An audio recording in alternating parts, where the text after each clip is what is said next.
آل محمد بلندتر صلوات۔ اللهم صل على محمد وآل محمد۔ نعرہ حیدری اور محمد آل محمد بلندتر صلوات۔ اللهم صل على محمد وآل محمد۔ یوں ناد علی پڑھ کے کنارے پہ لگے ہیں، یوں ناد علی پڑھ کے کنارے پہ لگے ہیں، ہم لوگ بھی مولا کے سہارے پہ لگے ہیں، اور ڈوبے ہوئے سورج کا پلٹنا ہے دلالت، سب شاہ کی انگلی کے اشارے پہ لگے ہیں۔ نعرہ حیدری۔ فاتحہ۔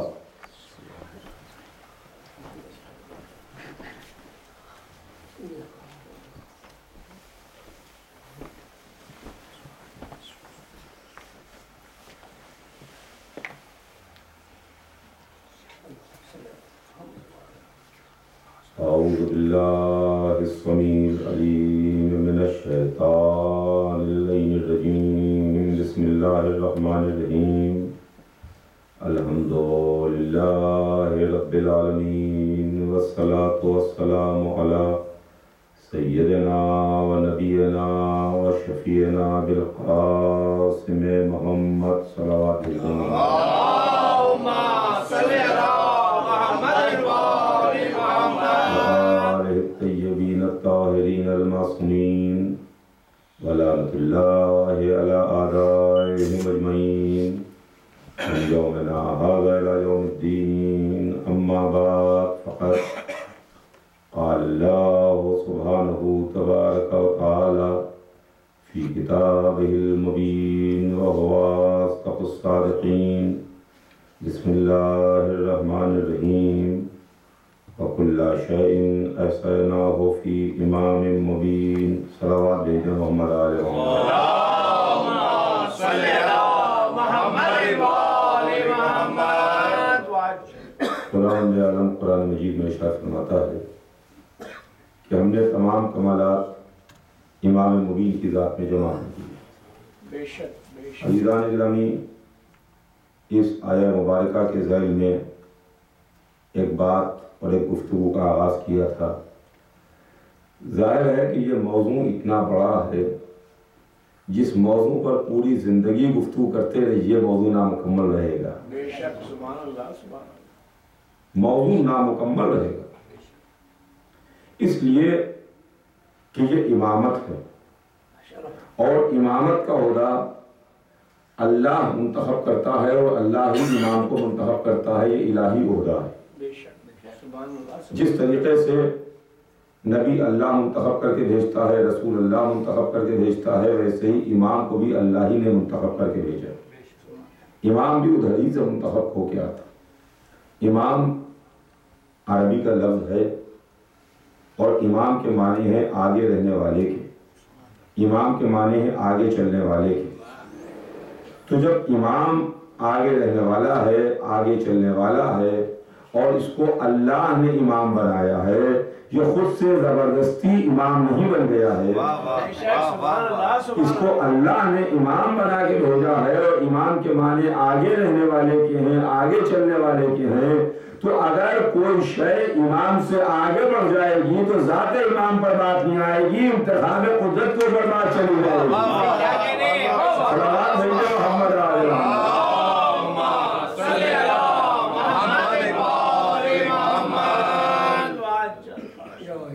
بات سے امام کو بڑھ کہ کیسے وہ تم نے منتخب کر کے بھیجا، کیسے وہ تم نے امام بنایا، کہ جو کسی معاملے میں معموم ہو گیا، کوئی اس سے آگے بڑھ گیا تو وہ امام ہو گیا۔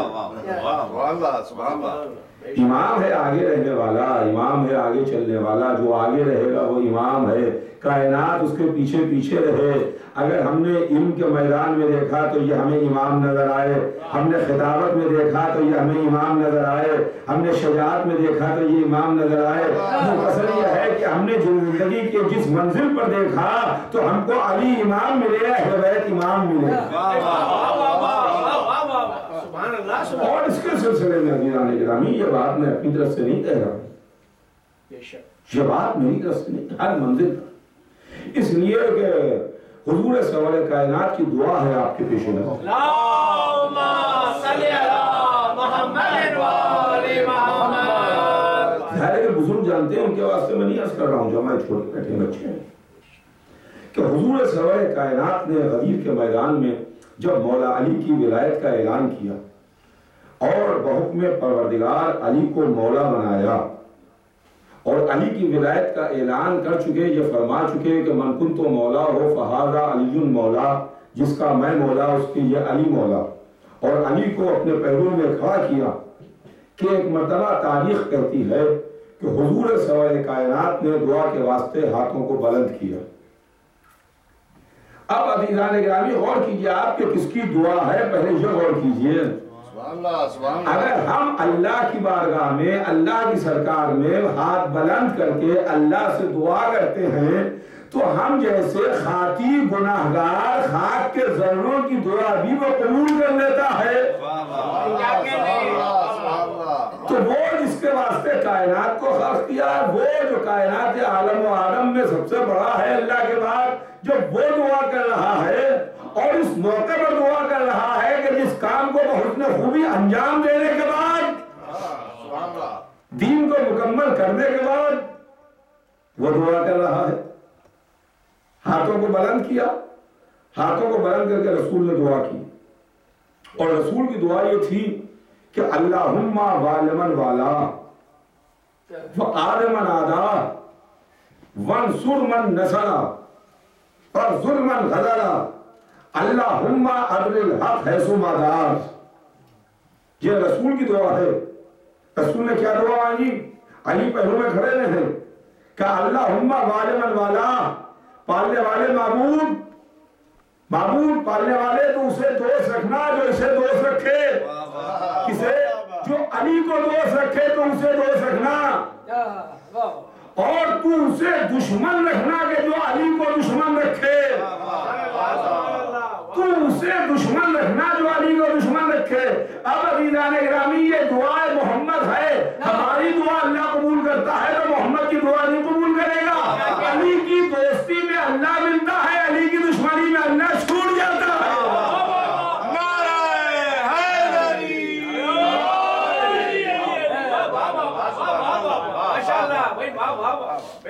غدیر کے میدان میں سرکار نے دعا کی، تو اسے دوست رکھ جو علی کو دوست رکھے، اور تو اسے دشمن رکھ جو علی کو دشمن رکھے۔ اس کی نصرت کر، مدد کر جو علی کا ساتھ دے، اور اس کو چھوڑ دے، ذلیل و رسوا کر جو علی کو چھوڑ دے۔ عزیزان گرامی کیا آپ کی خدمت میں عرض کروں، اس کی نصرت کر جو علی کا ساتھ دے، اسے ذلیل و رسوا کر کہ جو علی کو چھوڑ دے۔ آج عالم اسلام کے حصے میں جو رسوائی آ رہی ہے، آج عالم اسلام کے حصے میں جو ذلالت اور رسوائی آ رہی ہے، وہ رسول کی دعا کا اثر ہے۔ جنہوں نے علی کو چھوڑ دیا وہ ذلیل ہو رہے ہیں، وہ ذلیل ہو رہے ہیں، اور جنہوں نے علی کا دامن پکڑ لیا، تھام لیا، وہ کل بھی باعزت تھے، آج بھی باعزت ہیں۔ سلام زندہ محمد آج محمد۔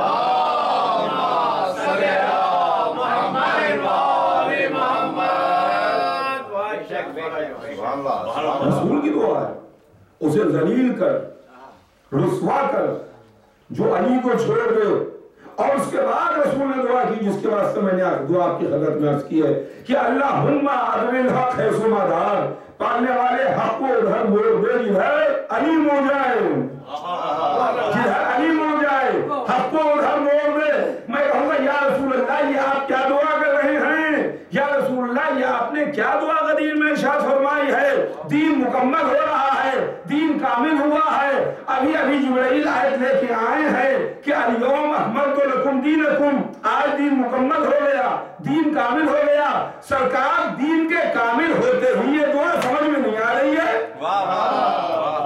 یہ دعا سمجھ میں نہیں آ رہی ہے۔ پالنے والے دین کو ادھر موڑ دے جدھر حق کو ادھر موڑ دے جدھر علی مڑ جائے۔ یا رسول اللہ آپ کو تو یہ دعا کرنا چاہیے ہے کہ علی کو ادھر موڑ دے جدھر حق مڑے، علی کو ادھر موڑ دے جدھر حق مڑے۔ تمیز سے بات کرنا. میں تمہیں حق کی پہچان بتا رہا ہوں کہ دیکھو علی ہے امام, علی آگے آگے رہیں گے. حق اسی وقت تک حق ہے جب علی کے پیچھے رہے گا, آگے ہوگا باطل ہو جائے گا.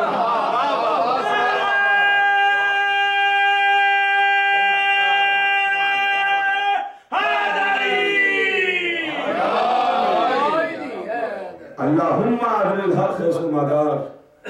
پالنے والے حق کو ادھر موڑ دے جدھر علی موڑ جائیں. رسول نے ہم کو پہچان بتائی, حق کی پہچان بتائی ہے کہ دیکھو حق کیا ہے. حق وہ ہے کہ جو علی کے پیچھے پیچھے رہے, علی آگے رہیں گے اس لیے کہ علی امام ہے. اور اگر حق آگے بڑھ گیا تو حق امام ہو جائے گا, حق امام ہو جائے گا. امام کے معنی آگے رہنے والے کے ہیں, ذہن میں رکھیے گا, آگے چلنے والے کے ہیں. رسول کہہ رہے ہیں کہ اللہم ادر الحق حیث مدار, پالنے والے حق کو ادھر موڑ دے جدھر علی مڑ جائے. اچھا ایک سوال ہے, آپ بتائیں کہ نماز حق ہے کہ نہیں ہے؟ نماز حق ہے, روزہ حق ہے, حج حق ہے, عبادتیں حق ہیں. رسول نے کیا دعا کی؟ پالنے والے حق کو ادھر موڑ دے جدھر علی مڑے, پالنے والے حق کو ادھر موڑ دے جدھر علی مڑے. ان کا کہ بے شک نماز حق ہے مگر علی کے پیچھے پیچھے علی آگے ہیں. اب یہیں کے اوپر ایک اور بات بھی صاف ہوتی ہے, اور وہ بات یہ ہے کہ اکثر لوگ کہتے ہیں کہ صاحب جھگڑے فساد کی تو باتیں آپ ہی لوگ کرتے ہیں, ورنہ تو کوئی جھگڑا فساد تھا ہی نہیں بزرگوں میں.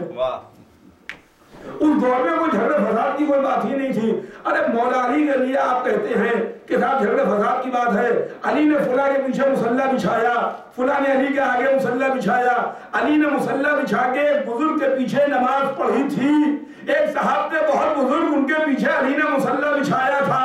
ہم نے کہا ہمیں نہیں معلوم کہ علی نے کسی کے پیچھے مصلی بچھایا, کسی نے علی کے آگے مصلی بچھایا.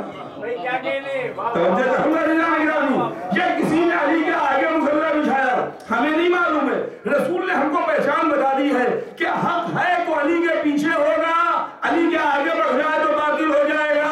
اب دیکھ لیجئے, اگر علی کے آگے مصلی بچھا ہے تو حق کا مصلی نہیں ہے, باطل کی نماز ہے.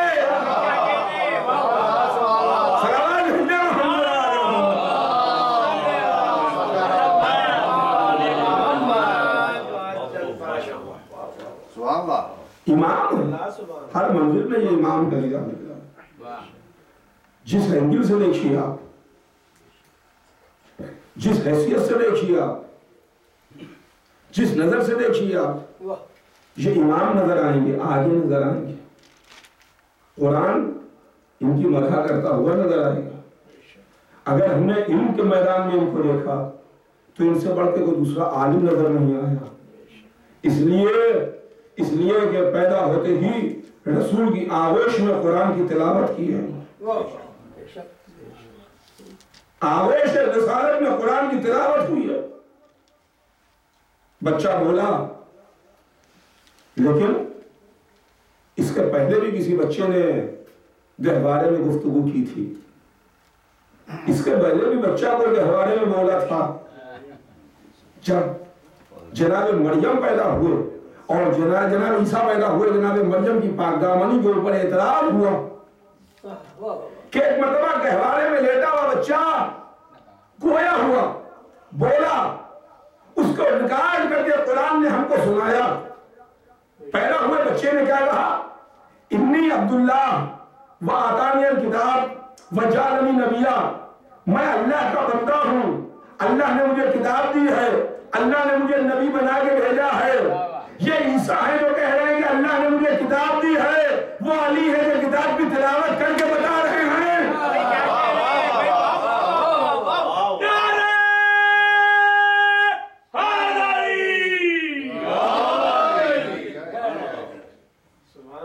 کتاب کا لینے والا اور کتاب کی تلاوت کرنے والا اور, وہ کہہ رہے ہیں مجھے کتاب دی ہے, اور یہاں ابھی کتاب نازل نہیں ہوئی ہے, کتاب کی تلاوت ہو رہی ہے.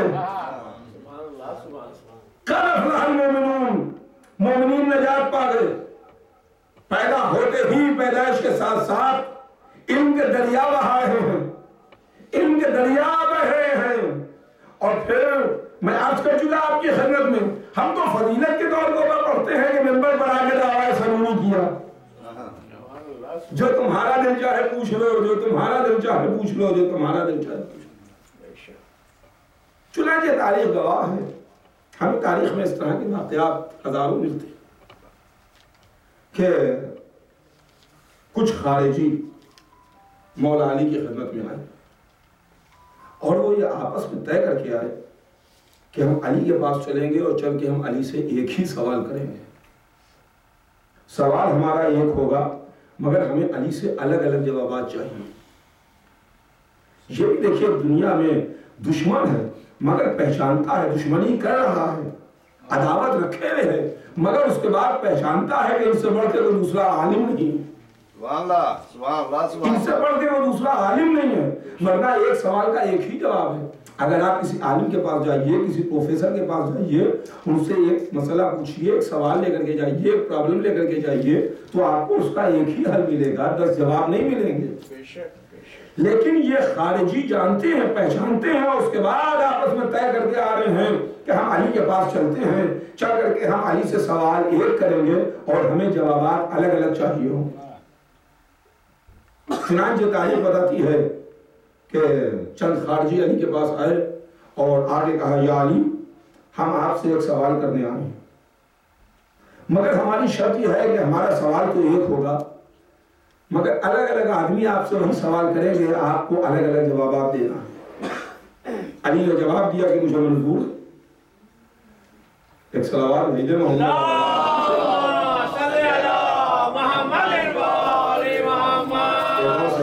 محمد آلہ محمد۔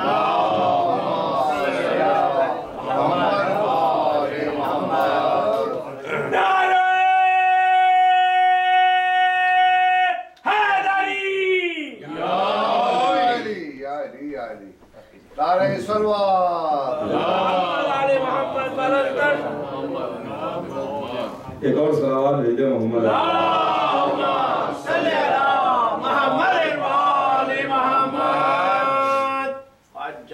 چنانچہ وہ خارجی آئے اور ان کہا کہ ہمیں سوال تو ایک ہی کرنا ہے آپ سے مگر ہمیں جوابات آپ سے الگ الگ چاہیے۔ مولا علی نے جواب دیا کہ بے شک ٹھیک ہے، مجھے منظور ہے۔ تاریخ بتاتی ہے کہ ایک شخص آگے بڑھا، اس نے آگے بڑھ کے ایک سوال کیا کہ یا علی علم افضل ہے کہ مال؟ علی نے جواب دیا کہ علم افضل ہے۔ اس کو سن کے علی سے جواب پا کے واپس چلا جانا چاہیے تھا مگر وہ گیا نہیں، اس نے وجہ پوچھی کہ یا علی وجہ بتائیں کہ اس کی وجہ کیا ہے کہ علم کیوں افضل ہے؟ یا علی کیا وجہ ہے؟ کہ علم افضل ہے کہ مال؟ فرمایا علم افضل۔ کہ کیا وجہ ہے، کس وجہ میں علم افضل ہے؟ کہ سنو علم میراث انبیاء ہے، مال میراث دشمنان خدا ہے۔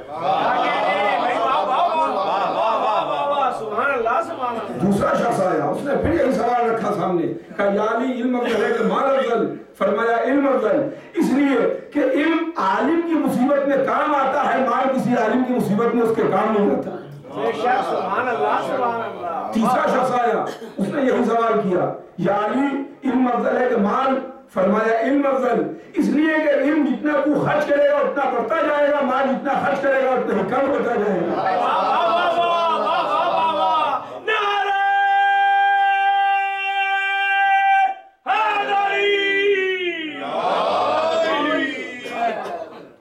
مال جتنا خرچ کرے گا اتنا کم ہوگا۔ اگلا شخص آگے بڑھا کہ یا علی علم افضل ہے کہ مال افضل ہے؟ فرمایا علم افضل ہے، اس لیے کہ علم کو چوری کا خطرہ نہیں ہے، مال کو چوری کا خطرہ ہے۔ مال کو چوری کا خطرہ ہے۔ اسی طریقے سے لوگ آتے رہے، سوالات کرتے رہے، علی جوابات دیتے رہے، ہر آنے والے کو علم کی نئی فضیلت بتاتے رہے، یہاں تک کہ جب آنے والوں کا سلسلہ رکا کہ ایک مرتبہ علی نے زانوں پر ہاتھ مارا، کہا قسم خدا کی اگر اسی طریقے سے یہ لوگ مجھ سے قیامت تک پوچھتے رہتے میں صبح قیامت تک نئی فضیلت کا بیان کرتا رہا۔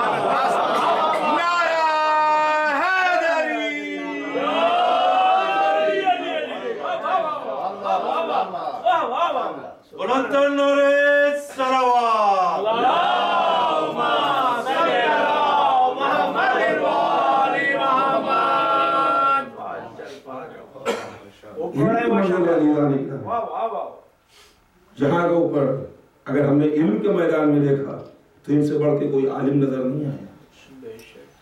ممبر بنا ہوا ہے سنونی ہے جو تمہارا دل چاہے پوچھ لو, سوال کر دو, مجھ سے پوچھ لو, میں تمہیں بتاؤں. سنونی بتاؤ کہ سامان مجھ سے آسمانوں کے راستے پوچھو, میں آسمانوں کے راستے بتاؤں. کیا منزل ہے خدا کی, کیا منزل ہے کہ جہاں علی کے خطبات, علی کے ارشادات, علی کے اقوال نہج البلاغہ کی شکل میں ہمارے پاس موجود ہے. نہج البلاغہ کی شکل میں ہمارے پاس موجود ہے. اور پھر آج تو دنیا تحقیق کر رہی ہے, آج تو دنیا ریسرچ کر رہی ہے, آج تو انسان ریسرچ کی منزل کے اوپر آگے جا رہا ہے, تحقیق کر رہا ہے, اور اس بات کی تحقیق ہو رہی ہے کہ کائنات کیسے خلق ہوئی ہے اور یہ یونیورس کیسے کریٹ ہوا ہے. لیکن مولا علی کا وہ خطبہ نہج البلاغہ میں ہے جس میں مولا نے خلقت کائنات کے سلسلے میں ارشاد فرمایا کہ کائنات کیسے خلق ہوئی, کائنات کیسے بنی, یہ زمین کیسے بنی, یہ آسمان کیسے خلق ہوئے, یہ چاند سورج ستارے کیسے خلق ہوئے. خطبہ اٹھا کے دیکھ لیجئے, صاحب نظر ہیں آپ کی نظر ہوگی یقیناً خطبے پر. لیکن میں نے کہیں پڑھا کہ وہ لوگ جو اس کائنات کی تحقیق کے سلسلے میں تحقیق کر رہے ہیں کہ کائنات کیسے خلق ہوئی, جب انہوں نے اس خطبے کو دیکھا تو وہ یہ جواب لکھنے پر مجبور ہوئے اور کہنے پر مجبور ہوئے کہ دو باتوں میں سے ایک بات نہیں ہو سکتی ہے کہ یا تو یہ کہنے والا خود کائنات کا خالق ہے یا خود اسی نے کائنات کو خلق کیا ہے.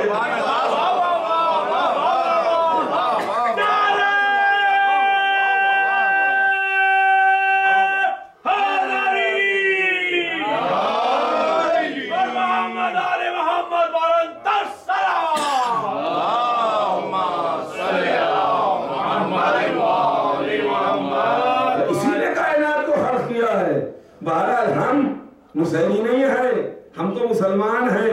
ہمارا تو یہی عقیدہ ہے کہ کائنات کا خالق تو اللہ ہے, کائنات کو خلق کرنے والا اللہ ہے, زمین و آسمان کا خالق تو اللہ ہے, چاند سورج ستاروں کا خلق کرنے والا اللہ ہے, ہوا اور فضاؤں کو خلق کرنے والا اللہ ہے, دریاؤں کو خلق کرنے والا اللہ ہے.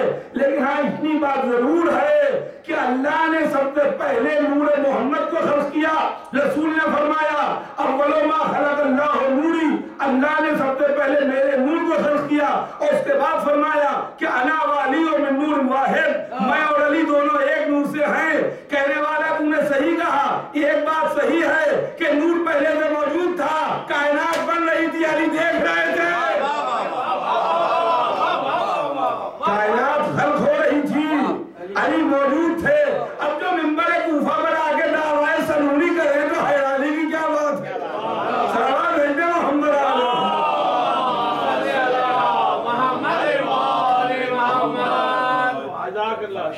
سبحان اللہ سبحان اللہ, واہ واہ واہ. علم میں ہم نے دیکھا تو عزیزان اکرامی ان سے بڑھ کے کوئی دوسرا نظر نہیں آیا. شجاعت میں ہم نے دیکھا تو ان سے بڑھ کے ہمیں کوئی دوسرا نظر نہیں آیا. سب سے بڑے شجاع جن کے واسطے ذوالفقار آئی, کتابیں تو اوروں کے لیے بھی آئیں, توریت بھی آئی, زبور بھی آئی, انجیل بھی آئی, قرآن بھی آیا. ذوالفقار صرف علی کے واسطے آئی, صرف علی کے واسطے آئی. صرف اشارہ کرتا ہوں آپ کی خدمت میں آگے بڑھ رہا ہوں کہ میدان میں جنگ میں جب رسول کے ایک سپاہی کی تلوار ٹوٹی اور اس نے لا کے رسول کی خدمت میں پیش کی کہ یا رسول اللہ تلوار ٹوٹ گئی, تو حضور سرور کائنات نے کچھ نہ کہا. رسول جیسے کھڑے تھے کھڑے رہے, کہا بھائی بے شک علی میری نظر سے لڑ رہے ہیں, مگر علی جو ہے جس کے سپاہی ہے وہی تلوار بھیجے گا. ادھری میں تلوار آئے گی کہ ایک مرتبہ آسمان سے آواز سنائی دینے لگی, لا فتح الا علی, لا سیف الا لا فتح الا علی, لا سیف الا ذوالفقار. خدا کی قسم دنیا میں تو بہتوں کے لیے قصیدے ہوتے رہتے ہیں, جس بلندی سے علی کے لیے مدحخانی ہو رہی ہے.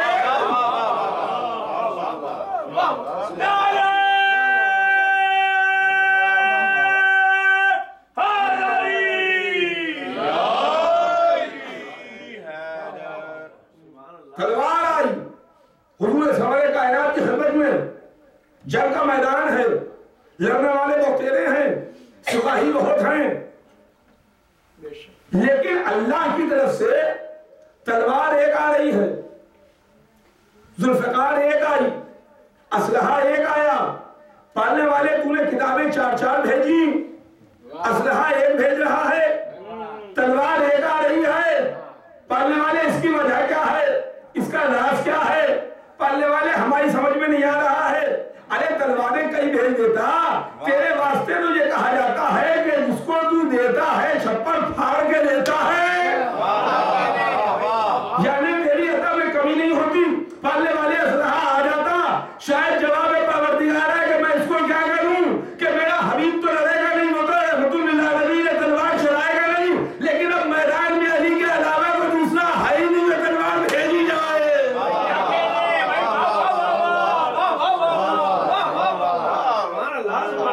تلوار ایک آئی، ذوالفقار ایک آئی، اسلحہ ایک آیا، لیکن عزیزان گرامی یہ بات آپ جانتے ہیں کہ اسلحہ کسی کو دینا بڑی ذمہ داری کا کام ہوتا ہے، بڑی ذمہ داری کا کام ہوتا ہے۔ اور یہاں آپ کے ملک میں آج کل بحث چل رہی ہے اسلحے کی سلسلے میں، اکثر میں ٹی وی کے اوپر دیکھتا رہتا ہوں، تو بڑی ذمہ داری کا کام ہے، ہر ایک کو اسلحہ نہیں دیا جاتا ہے، اور ہم لوگ کیا ہماری طرف کے ملکوں میں ہر ایک کو اسلحہ نہیں دیا جائے گا۔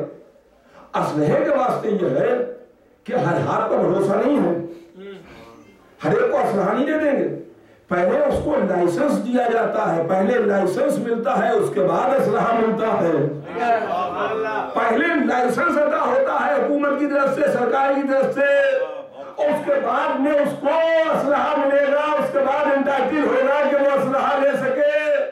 اسلحہ بڑی ذمہ داری کی بات ہے، عزیزان گرامی قدرت کی طرف سے جس کے بعد اسلحہ آ رہا ہے، پہلے ید اللہ کا لائسنس مل گیا، اس کے بعد ان سے آ رہی ہے۔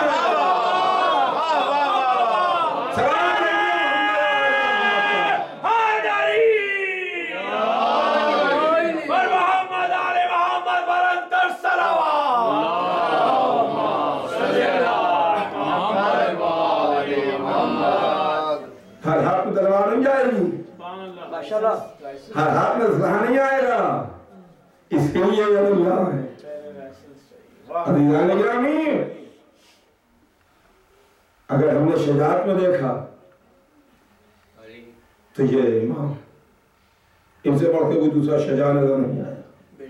میدان بدر کے فاتح علی ہیں، احد کے فاتح علی ہیں، خندق میں کل ایمان علی بنے، خیبر میں مرد کو زیر علی نے کیا۔ اگر ہم ان کی سخاوت کو دیکھیں تو قرآن مجید ان کی مدح کر رہا ہے، قرآن ان کی تعریف کر رہا ہے، ان کی سخاوت کا قصیدہ قرآن پڑھ رہا ہے۔ عزیزان گرامی یہ امام ہماری جان فدا اور ہماری جان نثار ان علی کے اوپر، اور پھر کہ علی ہی وہ ہیں جو معیار بن رہے ہیں۔ حضور سرور کائنات نے فرمایا کہ کل ایمان کل کفر کے مقابلے بڑھ جا رہا ہے، امن کے مقابلے بڑھ جا رہی ہے۔ مجھے پوری جنگ نہیں عرض کرنا آپ کی خدمت میں، لیکن ایک چیز ہے جو آپ کی خدمت میں ایک بات عرض کروں کہ دیکھیے مسلمان ان کا ایک الگ مزاج ہے، اور عالم اسلام میں مسلمان اپنا ایک تمام مزاج الگ رکھتا ہے تمام انسانوں سے، اور مزاج اس کا یہ ہے کہ میں نے اس کے پہلے بھی غالباً آپ کی خدمت پر عرض کیا تھا کہ جہاں پر اہل بیت کی بات سمجھ ہوتی ہے وہاں پر مسلمانوں کی سمجھ میں نہیں آتی، اور جہاں پر اپنا معاملہ ہوتا ہے وہاں پر خوب سمجھ میں آ جاتا ہے۔ اپنے معاملہ اپنے قرآن بھی سمجھ میں آ جائے گا، حدیث بھی سمجھ میں آ جائے گی، سارے معاملات سمجھ میں آ جائیں گے، اور جہاں پر اہل بیت کا معاملہ آ جائے وہاں پر خود کو سمجھ میں نہیں آتا۔ ویسے ہی کچھ جنت کا معاملہ بھی ہے، کچھ جنت کا معاملہ بھی ہے کہ جس کا شانہ ہرا کے کہیے کیا بھائی تم جنت